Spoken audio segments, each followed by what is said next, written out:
Olá, sejam bem-vindas e bem-vindos novamente. Então vamos concluir aqui as respostas à luz azul. Eu falei de dois tipos de fotorreceptores de luz azul que já foram descobertos e um outro que provavelmente é um fotorreceptor também, mas que ainda gera alguma controvérsia, é o carotenoide zeaxantina, que lá em fotossíntese eu mostrei que ele é importante na dissipação de excesso de luz, né, para proteger exatamente o aparato fotossintético em situações principalmente de excesso de luz, né, que poderiam, aliás, em situações de estresse, em que o excesso de luz poderia causar problemas. Então, tem muitas evidências científicas mostrando que zeaxantina também participa como fotorreceptor de luz azul. Uma delas é quando se obtém um mutante de Arabidopsis chamado aqui de NPQ1, a gente observa que as plantas, quando são colocadas na presença de luz azul, com um fundo de luz vermelha, tá? Então a gente tem aqui aumento da luz azul, tá? Ao longo das colunas, sendo que essas plantas são cultivadas num fundo de luz vermelho exatamente para evitar o problema, aliás, evitar o efeito da fotossíntese na abertura estomática, né? Que é o que está mostrado aqui no eixo Y. Então já comentei sobre isso lá no início do assunto de receptores de luz azul. Bom, então o que a gente observa, né? As plantas do tipo selvagem, que é o que está mostrado aqui na coluna verde, quanto maior, mais intensa é a luz azul, maior o nível de abertura estomática, sendo que essa planta mutante ela não tem efeito, né? Então vai aumentando a intensidade de luz azul, que é um efeito que deveria causar maior abertura de estômatos, e aí a gente não vai observando esse efeito, né, aqui ao longo do aumento aqui da intensidade. Tem uma outra situação, né, que mostra que quando se compara, por exemplo, esse mesmo mutante NPQ1 com aquela mutação, aquelas plantas que têm dupla mutação para a fototropina 1 e 2, que eu comentei no vídeo anterior, tá? Lembro lá que esse mutante aí, ele, por exemplo, tem um nível de abertura estomática muito pequena na presença de luz azul, não possui capacidade de organizar os cloroplastos na superfície e na lateral das paredes das células do mesofilo, quando na presença de luz, né, qualquer coisa vocês voltam lá no vídeo para dar uma olhada nisso, e que também é uma planta que não tem efeito fototrópico, né, ou seja, na presença de luz azul, ela não cresce em direção à luz. E a gente observa também que até tem uma resposta de abertura estomática, mas é muito menor do que se a gente compara com as plantas do tipo selvagem, que é o que está mostrado aqui na figura abaixo. Tá? Inclusive está em figuras diferentes, porque a escala, ou seja, a magnitude do nível de abertura da planta do tipo selvagem em comparação com as plantas mutantes é muito diferente, né? É muito menor. Então, a planta que tem mutação para fototropinas até ocorre um leve aumento no nível de abertura. Não se sabe ao certo por que isso acontece, né? Mas provavelmente porque tem um efeito de interação de fototropinas com zeaxantinas também. Então, como essa planta que ela tem zeaxantinas, normalmente elas conseguem ainda ter um nível de abertura estomática, sendo que o mutante para zeaxantinas, que é o exatamente, é o mutante para zeaxantina, que é o NPQ1, a gente não tem efeito positivo e, inclusive, tem um efeito negativo no nível de abertura estomática. Tá? Mais uma vez mostrando a interação desses fotorreceptores e mostrando da importância da zeaxantina no controle da abertura. Por que esse efeito negativo? Tá? Isso é uma outra coisa que não se sabe ao certo, mas provavelmente porque o aumento aqui na intensidade de luz azul, que é o que está mostrado no eixo X, provoca inibição da fotossíntese. Mesmo que seja uma intensidade luminosa pequena ainda, se a gente compara com condições naturais, mas como zeaxantina também é importante para dissipar excesso de luz, né, eu comecei a falar disso aqui hoje, e em vídeos anteriores vocês vão encontrar isso também, principalmente na parte de fotossíntese. Então qualquer aumento num nível em que a planta não consegue dissipar, ela vai acabar tendo que proteger sua maquinaria fotossintética contra problemas. Né? Então poderia, por exemplo, começar fechando estômagos. Né? Mas isso não se sabe ao certo ainda como é. O que a gente sabe por enquanto, com certeza, é que tanto fototropinas quanto zeaxantinas são importantes para o controle da abertura estomática. Tá? Uma outra demonstração da importância de zeaxantinas no nível de abertura estomática é que sempre que a gente vai tendo, é quase uma coisa paralela, tá? Nível de abertura estomática quase sempre tem um efeito paralelo com o aumento na concentração de zeaxantinas. Então observe aqui uma comparação entre essas duas figuras, na letra A e na letra B. Aqui na letra B a gente tem nível de abertura estomática variando ao longo do dia, né? Começa pequeno no início da manhã, é máximo por volta do meio-dia e depois volta a diminuir ao final do dia. E daí a gente observa o seguinte, nas células, isso aqui nas células guardas apenas, tá? Então a gente tem também nível de zeaxantina aumentando nas células guarda, que é o que está mostrado aqui na figura em azul, tá? E aqui na figura em verde, aliás, na parte de baixo, tem um nível de zeaxantina em células do mesofilo, que são as demais, que são as células normalmente mais especializadas em fotossíntese e em plantas. E aqui em vermelho, na parte de cima, tem o nível de fotossintética, de radiação fotossinteticamente ativa, né, a luz que está chegando nas células guarda apenas, tá? Então observe, quanto vai chegando mais luz nas células guarda, também vai tendo maior aumento de zeaxantinas, e isso ocorre ao mesmo tempo que vai tendo aumento de zeaxantinas nas células do mesofilo. Tá ok? Tudo isso normal, né? Então, qual que é a evidência de que zeaxantinas são importantes para controlar a abertura estomática? É que tem essas faixas em branco aqui, tanto no início quanto no final da manhã, que mostra que o aumento do nível de zeaxantinas é muito maior nas células guarda do que nas demais células do mesofilo.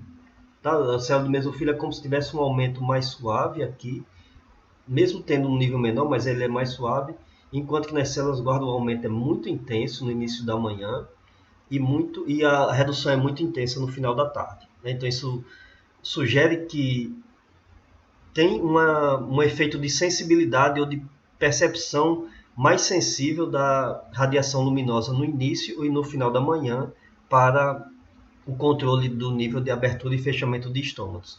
Então, mesmo que a zeaxantina não seja o fotorreceptor principal para controlar a abertura estomática, tem autores que até dizem que zeaxantina não é um fotorreceptor de luz azul, mas que pelo menos na percepção ou numa regulação mais fina do nível de luz que é percebido pelas plantas, as zeaxantinas elas são importantes, tá? Então, isso daqui, né, acaba não deixando dúvidas.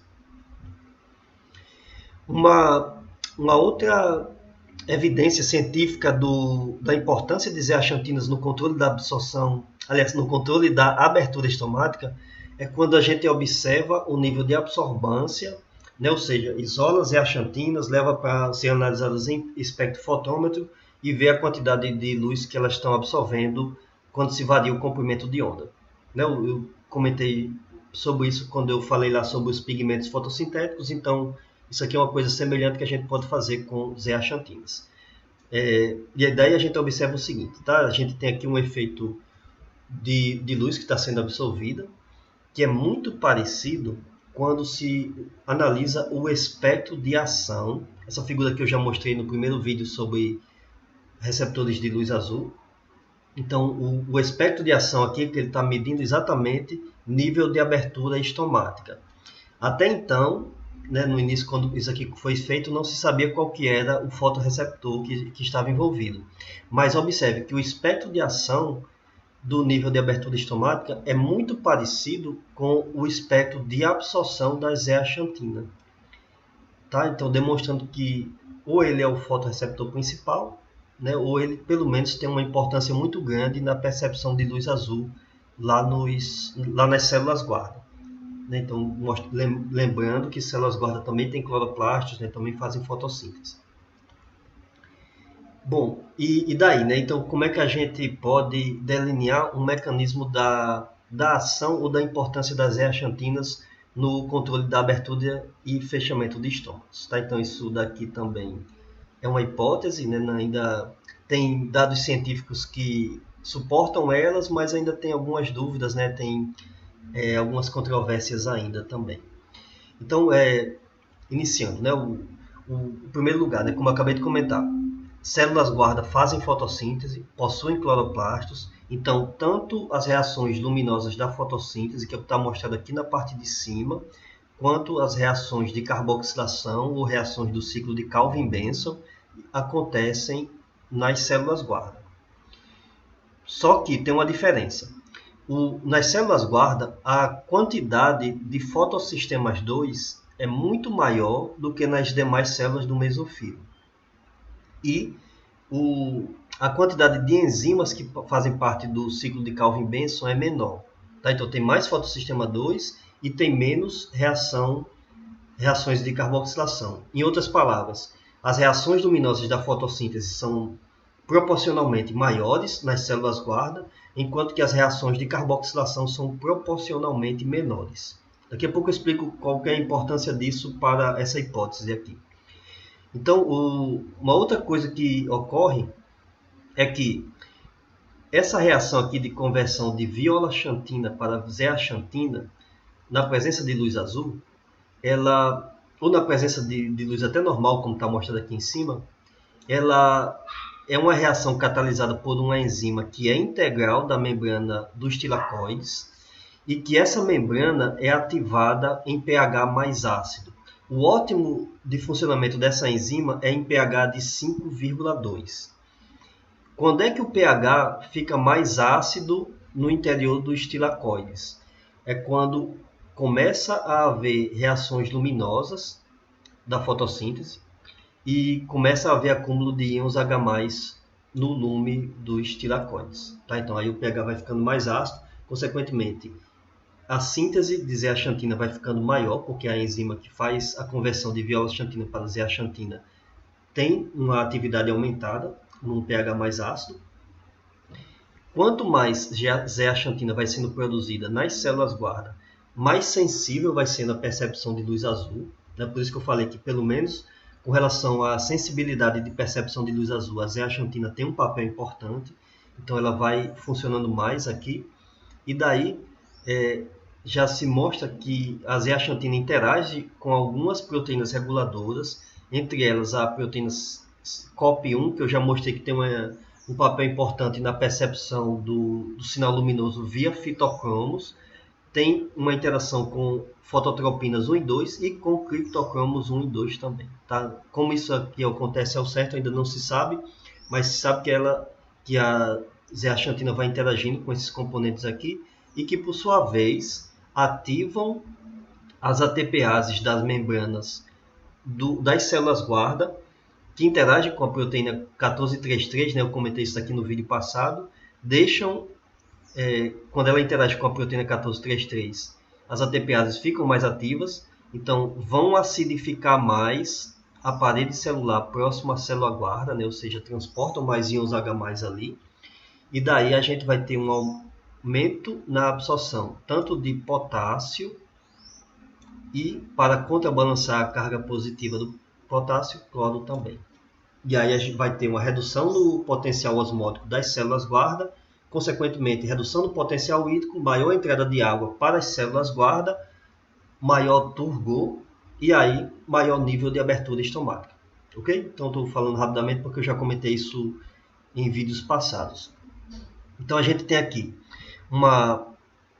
um mecanismo que explica que quanto mais luz e depois quanto mais luz azul, a tendência é que ocorra um maior nível de abertura estomática, porque todo esse mecanismo aqui vai funcionar em maior intensidade, até porque as zeaxantinas vão ser sintetizadas em maior intensidade.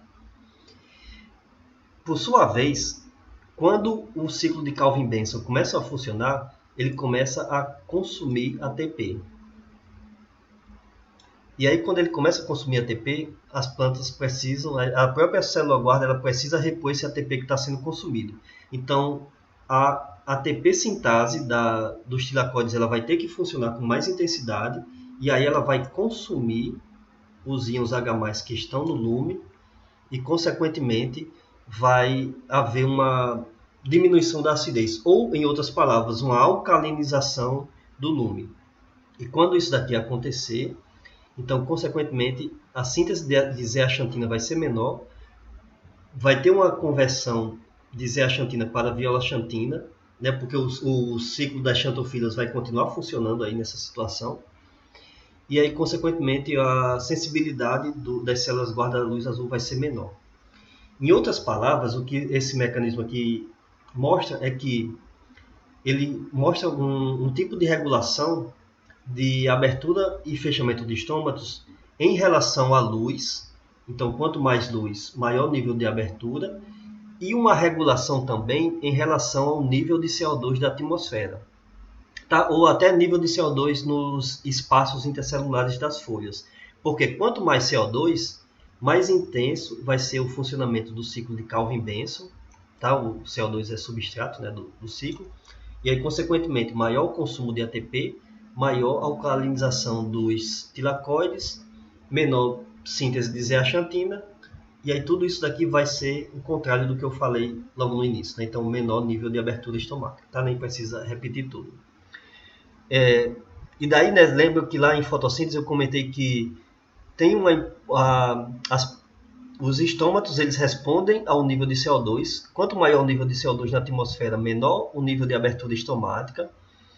Então, isso daqui mostraria um mecanismo, aliás, de como ocorre a regulação do nível de abertura e fechamento de estômatos de acordo com o nível de CO2 da atmosfera. É claro que isso daqui só poderia ocorrer durante o dia, quando está acontecendo do ciclo de Calvin-Benson. E ainda não está comprovado que isso daqui acontece, mas é uma outra hipótese, né, de mostrar o mecanismo de fechamento de estômatos em relação ao nível de CO2. E, por sua vez, demonstra também como é que ocorre a abertura na presença de luz. Isso daqui é em células guarda, tá? Em células do mesofilo, que não precisam variar sua turgescência, já que elas estão no interior da folha, elas simplesmente vão absorver o CO2 que está chegando via estômatos, né, que já está ali no interior da folha. Esse aumento de zeaxantinas, ele é importante para dissipar excesso de luz. Tá? Então, em horas do dia, ali por volta do meio-dia, que tem muita luz, aí é importante ter também um aumento na concentração de zeaxantinas para dissipar esse excesso de luz. Porque mesmo a planta fazendo muita fotossíntese, mas ainda assim ela não consegue dissipar o excesso de luz. Tá? Então daí acaba sendo importante também dissipar excesso de luz. Mas com relação à abertura e fechamento de estômatos, que é o que está mostrado especificamente aqui nesse esquema, provavelmente a coisa funciona dessa forma, né? Mas ainda falta comprovar algumas coisas observadas aí. Tem uma outra coisa muito interessante com relação a zeaxantinas, é que ela possui uma reversibilidade do efeito, assim como a gente viu lá em fitocromos. Né? Lá em fitocromos eu mostrei que na presença de luz vermelha induz algumas respostas, a maioria das respostas dos fitocromos, por exemplo, eles são induzidos na presença de luz vermelha, e esse efeito pode ser revertido na presença de luz vermelha distante, né? Ou seja, converte uma forma do fotorreceptor que está inativa em uma forma ativa, que induz uma resposta, mas se a gente colocar um pulso de luz diferente, a gente reverte para a forma inativa e aí a resposta deixa de acontecer. Tá? Isso, resumindo bem, eu mostrei lá que com relação a fitocromos a coisa é um pouquinho mais complexa, né? Mas de forma geral, para a maioria das respostas é assim. Uma forma da molécula percebe luz, se torna ativa e induz algumas respostas e que essas respostas podem ser revertidas. Então, com relação a zeaxantina, a coisa é parecida. Na presença de luz azul, algumas respostas são induzidas, entre elas a mais estudada, que é o nível de abertura estomática, tá? Que está mostrado aqui. Fui tentar traçar aqui, ficou borrado, mas é o que está mostrado aqui no eixo Y, né? O nível de abertura estomática. Isso depois de um determinado tempo, tá? Esse trabalho aqui ele foi feito com um pulso de luz azul forte, tá? De 1.800 micromol por metro quadrado por segundo, num fundo de luz vermelha para exatamente evitar o efeito da fotossíntese no controle da abertura estomática. E o pulso de luz verde ele foi mais intenso ainda, ele foi dado com 3.600 micromol por metro quadrado por segundo, que é uma coisa muito maior, por exemplo, do que a quantidade de luz que chega naturalmente por volta do meio-dia. Tá? Por volta do meio-dia a gente vai ter em torno de 2.000 micromol por metro quadrado por segundo, mas de luz fotossinteticamente ativa, né? Ou seja, em todos os comprimentos de onda que são importantes para a fotossíntese. Que a gente tem apenas pulso de luz azul e apenas pulso de luz vermelho. Então observe, na presença de luz azul, depois de um determinado tempo, induz a abertura estomática. Se a gente der um pulso de luz azul seguido de um pulso de luz verde, aliás, por 30 segundos também, o efeito não acontece mais, mas se eu fizer luz azul, luz verde e luz azul em seguida, aí depois de um determinado tempo, né, que 10 minutos depois desses 3 pulsos, ocorre novamente aumento na abertura estomática. Né? Ou seja, a gente imagina que tem uma molécula que ao perceber luz azul, ela se converte numa forma que é ativa, que vai interagir com diversos componentes na transdução do sinal e que vai induzir a abertura estomática. Mas que essa molécula ativa ela pode ser revertida para a forma inativa novamente na presença de luz verde. Tá? Então, por que se acredita que essa molécula é a zeaxantina? Isso aqui é um trabalho feito com 2 plantas diferentes. O que está em azul aqui é o que foi feito é o que foi feito em plantas de trigo, medindo transpiração. Tá? Então isso daqui é um espectro de ação da transpiração em plantas de trigo na presença de luz azul, mostrando que o espectro de ação aqui é muito parecido com o espectro de ação do nível de abertura estomática, que é muito parecido com o espectro de absorção da zeaxantina que eu comentei aqui hoje, tá? Então, observe, tem exatamente aquele mesmo efeito lá, né, dos 3 dedos, tem um pico aqui, né, próximo a 450 nanômetros e por aí vai. Tem um outro espectro de ação aqui, que ele foi feito com epidermes isoladas de Vicia faba, né, uma leguminosa, em que eles observaram aqui, nesse caso, o nível de abertura estomática, ou seja, um efeito da luz verde diminuindo a abertura estomática. Então, observe que aliás, não é que é muito parecido, né? Mas esse espectro de ação aqui da luz verde, ele lembra o espectro de ação da luz azul, sendo que na luz azul ali a gente está tendo um efeito de abertura estomática, por isso que está aumentando a transpiração, e aqui eu estou tendo um efeito de fechamento estomático, né? De diminuição da abertura. Então tem os 3 picos, ou os 3 dedos também, só que com uma intensidade um pouco diferente entre eles, mas é como se mais ou menos tivesse ocorrido um deslocamento de 90 nanômetros em direção à luz vermelha. Por isso que isso aqui é chamado de deslocamento no vermelho. Tá? Então, em outras palavras, o que isso daqui quer dizer? Que as zeaxantinas, na presença de luz azul, se convertem em um outro formato de molécula que pode induzir efeitos ativos, como, por exemplo, o nível de abertura estomática, mas que, na presença de luz verde, ela se converte novamente em um outro formato de molécula que é inativa, ou seja, que não induz a abertura estomática. Uma outra evidência para que isso daqui aconteça com zeaxantina é que quase todos os carotenoides eles formam isômeros na presença de luz, ou seja, eles se convertem em uma outra forma molecular na presença de luz, variando, né? Para cada carotenoide vai ser uma luz diferente, um comprimento de onda diferente. Para as zeaxantinas já se observou que é isso, né? Então provavelmente é isso, né? Ocorre uma alteração na forma isomérica da molécula na presença de luz azul, que é revertida na presença de luz verde, e que aí isso é importante para controlar o nível de abertura e fechamento de estômagos. Daqui a pouquinho eu comento sobre qual a importância ecológica disso, de ter uma molécula que percebe luz azul e luz verde em um ambiente. Uma outra evidência também mostrando que zeaxantina pode participar como fotorreceptor, que a molécula zeaxantina essa que está aqui em cima, é que ela é muito parecida com essa molécula aqui abaixo, que faz parte de uma proteína que existe em cianobactérias.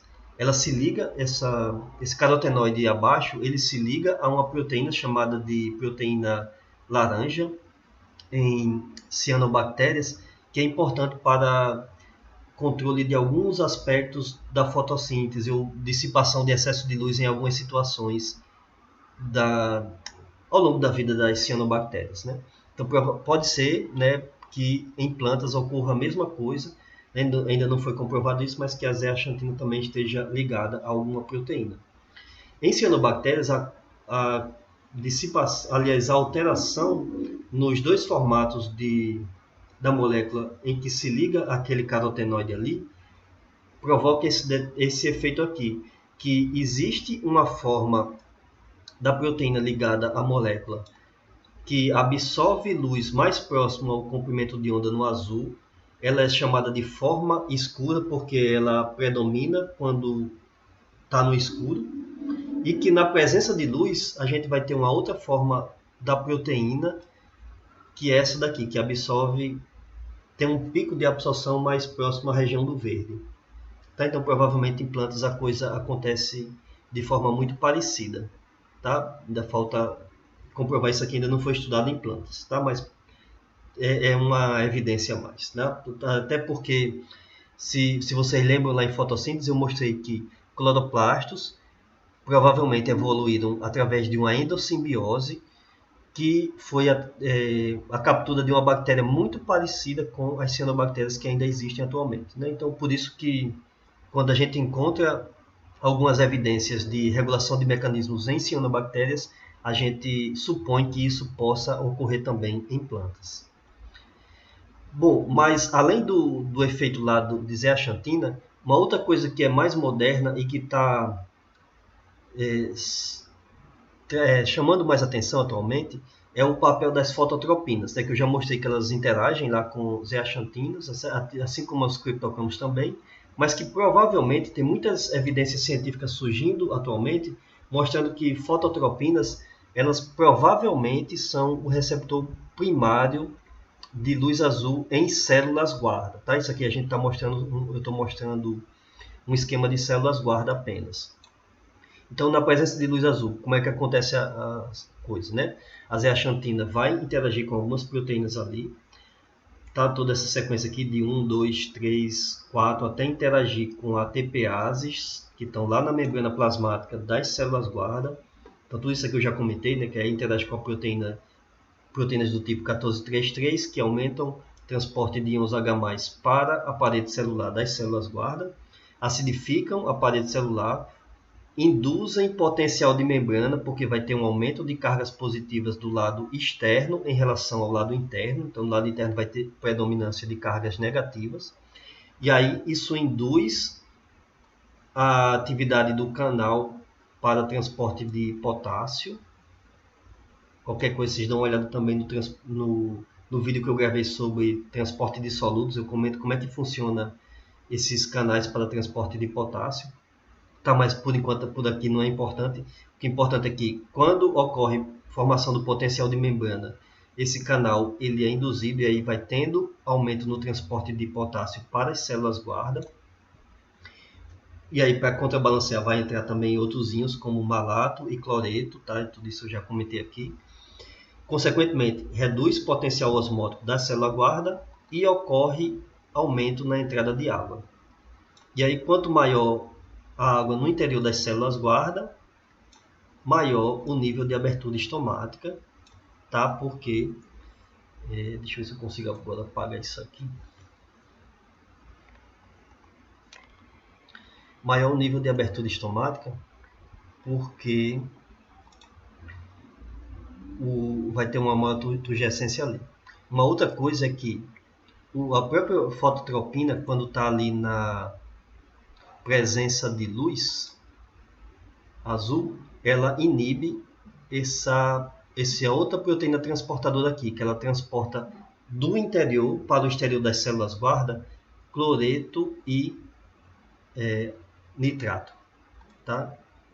Então aqui ele é inibido. Quando a fototropina recebe luz azul, ela inibe o funcionamento disso aqui, ou seja, vai inibir a saída de solutos. vai induzir a entrada de solutos, como eu acabei de explicar, e ao mesmo tempo vai inibir a saída de solutos. Ou seja, tudo isso vai contribuir para um aumento um maior aumento, aliás, na abertura estomática, tá? Então, atualmente está se dando mais atenção a isso, né, o efeito direto de fototropinas nesse controle da abertura estomática, mas não esqueça, né, que eu acabei de mostrar que zeaxantinas também são muito importantes, inclusive para o controle na regulação mais fina ou na percepção mais sensível da variação do nível de luz que ocorre ao longo do dia, né? Mais uma vez falando, sempre falo isso aqui, as plantas elas sempre precisam estar controlando de forma muito precisa as suas respostas, porque elas germinam e completam todo o seu ciclo de vida no mesmo local, né? Então, por isso que vai ter horas do dia que tem muita luz, tem horas do dia que tem pouca luz, e elas precisam da melhor forma possível se adaptarem a isso. Como elas não podem sair do seu ambiente, a melhor forma de se adaptar é tendo uma regulação bioquímica mais precisa, né, o mais fina possível. Bom, e qual que é a importância ecológica, então, desse efeito diferencial na percepção de luz azul e de luz verde? Por que isso é tão importante em ambientes naturais? Observem aqui dados experimentais com 6 espécies de plantas, demonstrando que esse efeito é geral ao longo do reino vegetal, né? Então a gente tem aqui o mesmo tratamento de luz verde nas colunas mais à esquerda, de luz verde na proporção de 2:1 na segunda coluna, da esquerda para a direita, de luz verde e azul na proporção de 1:1 na terceira coluna, e de apenas luz azul na quarta coluna, né, ou na coluna mais à direita. Então observe que apenas na presença de luz verde, a abertura de estômatos ela não ocorre alteração, ou ela é muito pequena, aliás, apenas na presença da luz verde, né, ou não ocorre alteração, ou ela é muito pequena. Quando vai proporcionalmente aumentando luz azul em relação à luz verde, aí a gente vai vendo uma tendência, pelo menos na maior parte das espécies, de aumento no nível de abertura, que é sempre máximo apenas na presença de luz azul. Okay? Então, apesar de algumas variações aqui que a gente tem, de acordo com as espécies, pode ser causadas apenas pelos fatores experimentais, né, que ocorreram ali, mas a gente observa o seguinte, que na presença de luz verde ocorre um menor nível de abertura estomática e que na presença de luz azul ocorre um maior nível de abertura estomática. Bom, por que isso é importante? Em primeiro lugar, eu já comentei isso aqui também, tá? Quando eu falei sobre as duas classes principais de fotorreceptores, tanto de fitocromos quanto dos fotorreceptores de luz azul. O Sol ele emite luz em diversos comprimentos de onda, então está emitindo quase que na mesma intensidade luz azul e luz verde. Em qual situação, então, as plantas vão ter uma predominância de luz verde? Isso vai ocorrer principalmente em locais sombreados, tá? Em plantas que estão crescendo abaixo da copa de outras plantas, ou em folhas que ficam mais no interior da copa, principalmente quando a planta tem uma copa muito fechada. Então, nessas situações aí, ocorre um aumento na concentração de luz verde, porque luz vermelha e luz azul é principalmente utilizada na fotossíntese, e aí alguma luz verde é utilizada também, até eu comentei isso lá em fotossíntese, né? Mesmo que ela não seja a principal luz absorvida pelas clorofilas, mas uma parte vai se refletindo e acaba chegando num comprimento de onda que pode ser absorvido pelas clorofilas ou outros carotenoides que estão na maquinaria fotossintética, mas ela é pouco utilizada. Então, a tendência é que, para as camadas mais abaixo, vai tendo um aumento ou uma concentração relativamente maior de luz verde em relação à luz azul. Essa situação aqui, ela não é natural, né? Claro, já comentei, isso aqui é importante para a gente conhecer o que está acontecendo na planta. Mas em ambientes naturais, vai tendo uma tendência de aumento na concentração relativa de luz verde em relação à luz azul. E aí, o que é que isso vai provocar? Uma diminuição no nível de abertura estomática. Por que isso é importante do ponto de vista ecológico para plantas? Porque luz verde vai ser pouco utilizada na fotossíntese, Então não precisa das plantas manterem estômatos muito abertos, porque consequentemente elas vão fazer menos reações luminosas da fotossíntese, vão produzir menos ATP e menos NADPH para poder ser utilizado no ciclo de Calvin-Benson. Então não adianta ter estômatos muito abertos para absorver muito CO2, já que esse CO2 não vai poder ser utilizado com muita intensidade. Então é melhor manter os estômatos relativamente mais fechados e, consequentemente, economizar água. Tá? Então é digamos assim, um efeito ecológico importante de se ter uma percepção fina ou uma percepção sensível do nível de luz azul e luz verde no ambiente. Então, relativamente à presença desses dois com relação no controle do nível de abertura e fechamento de estômagos, né, pelo menos. Eu comentei, provavelmente vocês estão lembrando que quando eu falei em fitocromos, isso eu mostrei que é importante também ter um controle fino na percepção de luz vermelha e de luz infravermelha, que os fitocromos fazem isso, mas não com finalidade de controlar nível de abertura e fechamento de estômatos, tá? Mas principalmente com relação de controle no nível de alongamento, né, e crescimento das plantas.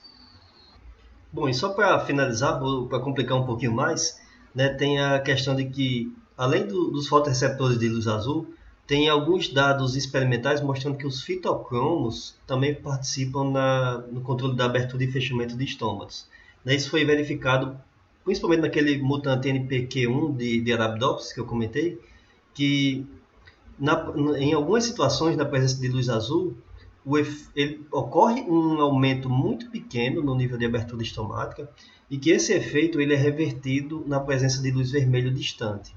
Por que isso acontece? Né? Professor, mas você falou que fitocromos percebem luz vermelha e luz vermelho distante. Sim, percebem principalmente luz vermelha e vermelho distante. Mas qualquer coisa, vocês voltam lá um pouquinho nos vídeos e vocês vão ver que os fitocromos eles ainda absorvem um pouco de luz azul também.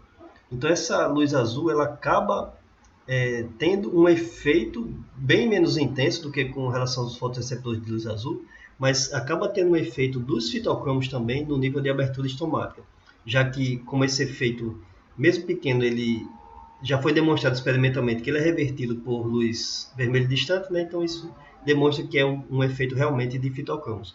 Quando o efeito ele é revertido por luz verde, ao invés de luz vermelho distante, aí a gente vê que é um outro fotorreceptor, né, um fotorreceptor de luz azul. Provavelmente zeaxantina participando aí do processo, né, mas ainda falta se entender bem como é que tudo isso daí funciona. Bom, então a gente finaliza aqui esse assunto. Muito obrigado pela atenção e até a próxima.